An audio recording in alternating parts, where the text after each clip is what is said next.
ready for UFC 299 this weekend? Well, I got some exciting news for you UFC fans.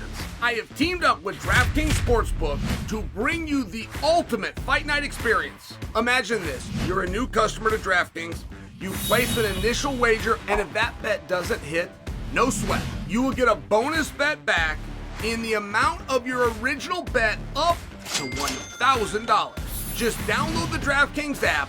Make sure you sign up using my promo code Sonnen.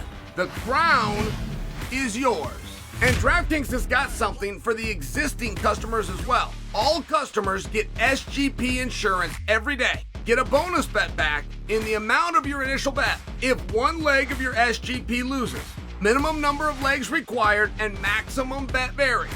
If sportsbook betting is not yet available in your state, don't worry. You can still join in on all the fun with DraftKings Daily Fantasy. Download the DraftKings app right now. New customers, use my promo code Sonnen and get a no sweat bet. That's promo code Sonnen only at DraftKings Sportsbook. Mike Tyson, Jake Paul, Dallas, Texas, 80,000 seats. Boxing Netflix. Let's break this down. So, the most interesting thing of all of that is Netflix and Netflix participation.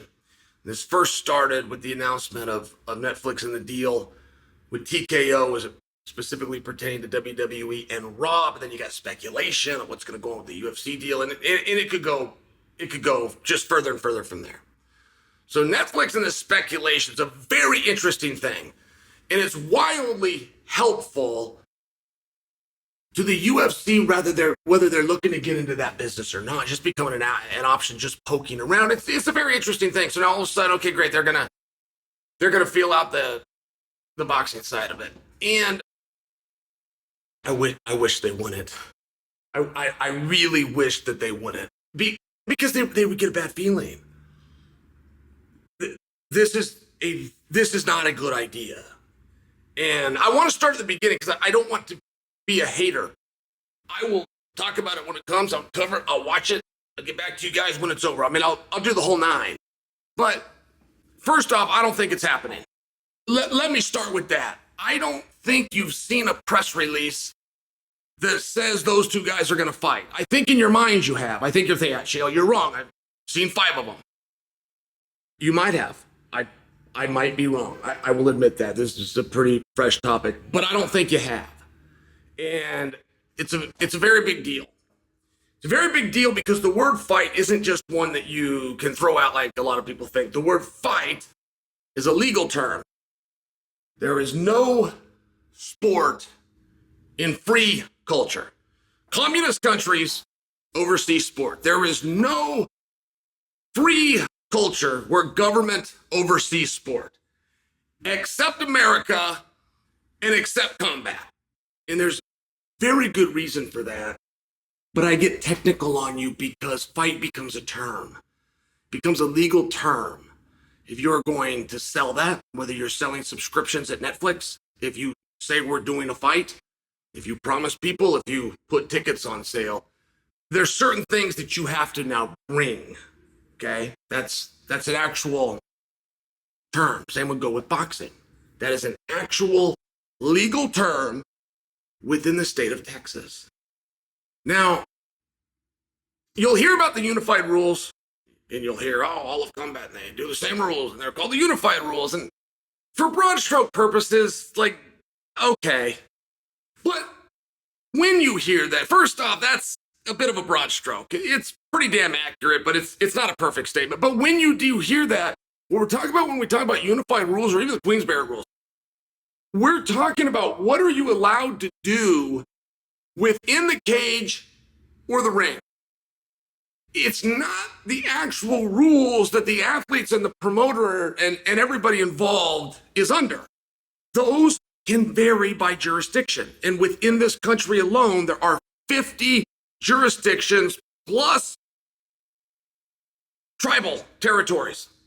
So there's about 59 different sets of nuances and rules. I only bring that to you because I memorized one, and it's the state of Oregon's, and I helped set them up. I sat in front of the governor when they signed this into law. I could tell you the Oregon rules, and I could tell you those two can't box in Oregon.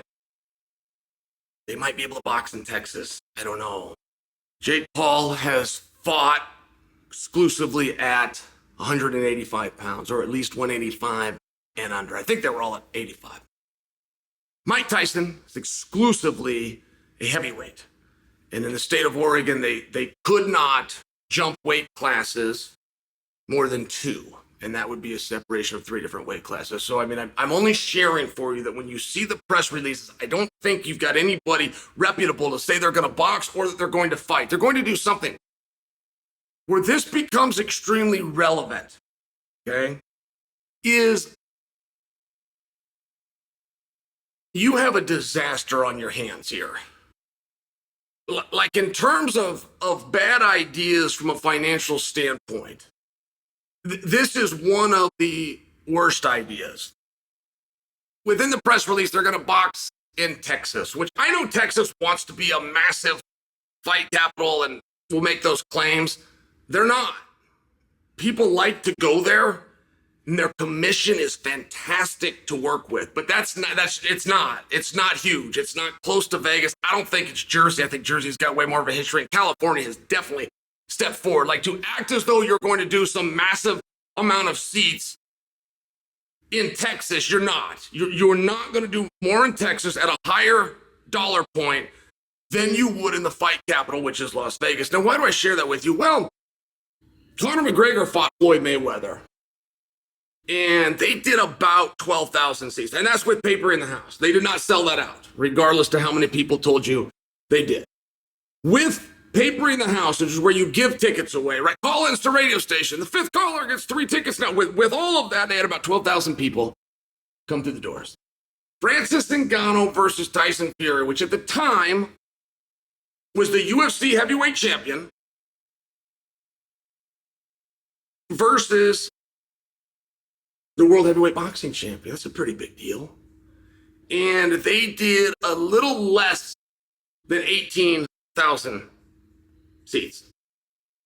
Now, I get jurisdictions, I get territory, I get price points. Like, please don't think you need to explain these things to me. I'm the smartest guy in the room. Please don't think you need to explain those things to me. But they are pretty relevant factors. And none of those numbers would be as relevant as the fact that Mike Tyson and Jake Paul fought on the same card together. Except the difference was they fought meaningful opponents. Jake Paul fought a slam dunk winner from the NBA, and Mike Tyson fought Roy Jones Jr. Now that did around 4,000 tickets. It did very well on pay-per-view, in fairness. Now, I'm sharing that with you because that fight was about one thing and one thing only. And it wasn't about titles or rankings or grudges, the number one things that sells. It wasn't about ethnicity, nationality, or personal conflict. The things that sell, it wasn't about that. They had something unique. They had the return of Mike Tyson. And you only get one. And every fighter will retire. And the reason every fighter retires is because you can't have a comeback fight if you don't have the retirement first. And Mike Tyson, even though we had to wait a long time, that was his comeback fight. We needed to see how he was going to do. That is a sports icon. And believe me, if Michael Jordan went out for a game of pig or horse or one more game, they're going to sell a whole bunch of tickets. But if he comes out for 2, they're not.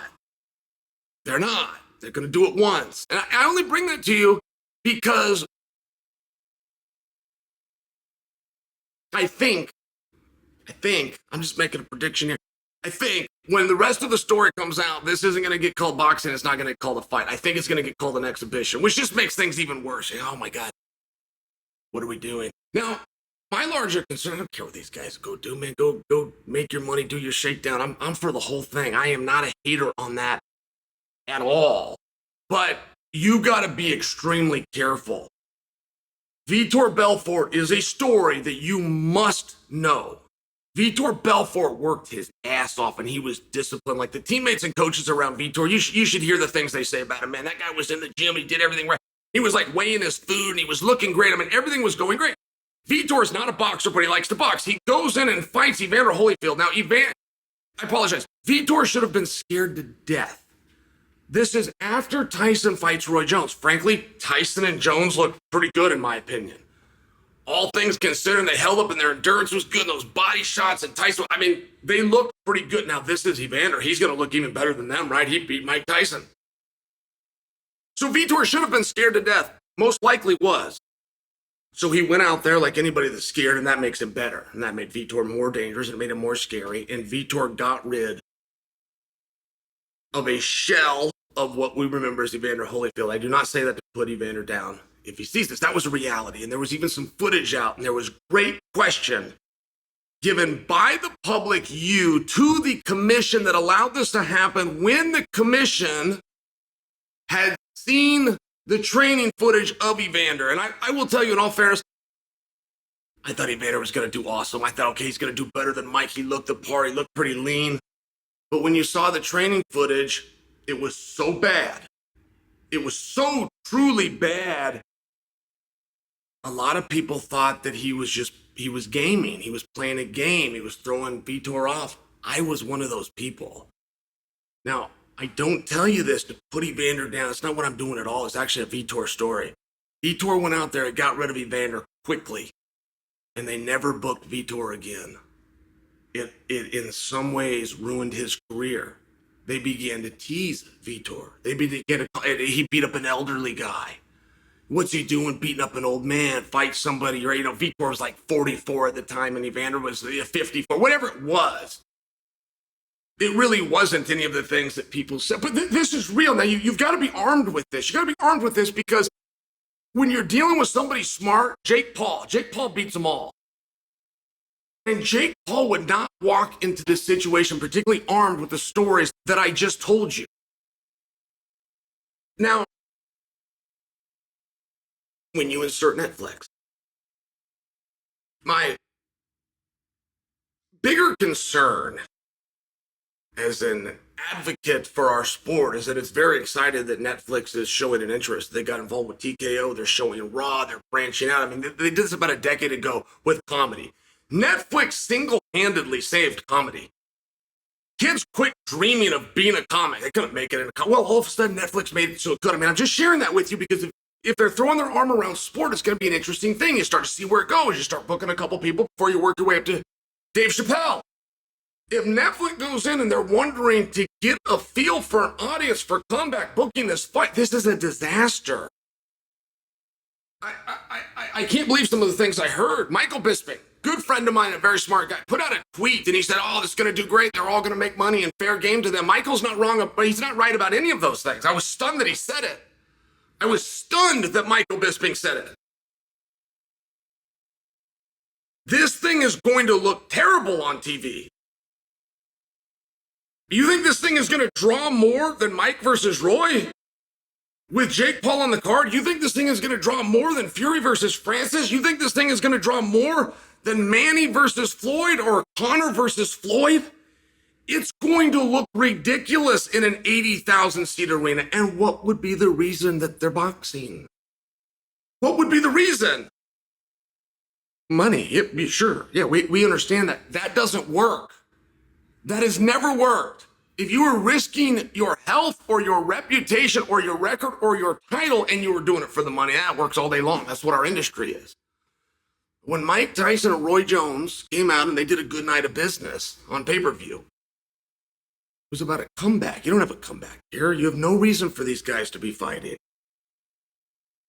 I don't believe a commission would sanction. I know they won it in Oregon. They could in other places, but I don't believe that's accurate. So now you're talking about exhibition. Well, as soon as you, the audience, hear that word, that's bad.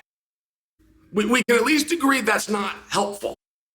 So now you go through an education process and you try to explain to people, oh, no, exhibition, it's the same thing. They're going to do 8 rounds and they're only going to be 2 minutes apiece and They're going to do 90 seconds in between. There's no drug testing, but there'll be a ring set up, and you need to take this really seriously. It's a flop.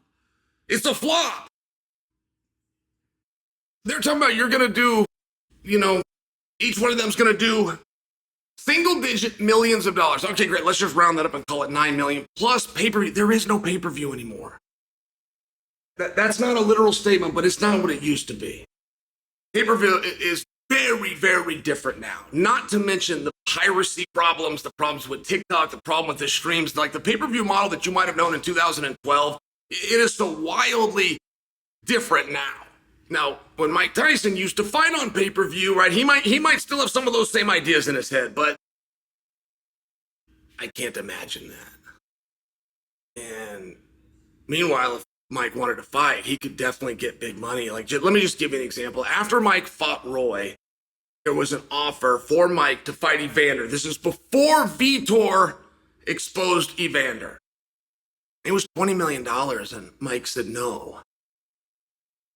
I had an offer, complete with an LOI, to box Mike Tyson on a rooftop in Abu Dhabi. Ali Abdelaziz did the deal. And they pulled it. I was told it was Mike's wife, and she said he's not going to box anymore. But they were going to pay him $10 million. So now the reports are he's going to get 9 to do Jake Paul. I mean, I'm just saying that there is no part of this story that adds up. And if you attempt to add this story up, right? And you got to understand that the only thing that has kept boxing alive on the amateur level to the professional, the only thing is that you can always find a guy willing to lose money. It's the only thing that's kept boxing going. And I'm not giving it a hard time. I'm from the sport of wrestling, man. We're the same way. We got 2-3 guys that it's a loss, and they burn it for a while, and they burned enough, and then somebody else steps in. It's the only reason we can keep our doors open. And Netflix, having never done this, right? I mean, there's always a bigger fool, always. So there is a chance that there's a chance if there's a new player in town, like this mistake happens all the time, but this is not business. Michael Bisping is not right. Love you, Michael. You're way off on this one. You are way off. Floyd and Conor in the fight capital of the world did less than 12,000 tickets. Come on, man. In Texas? Come on.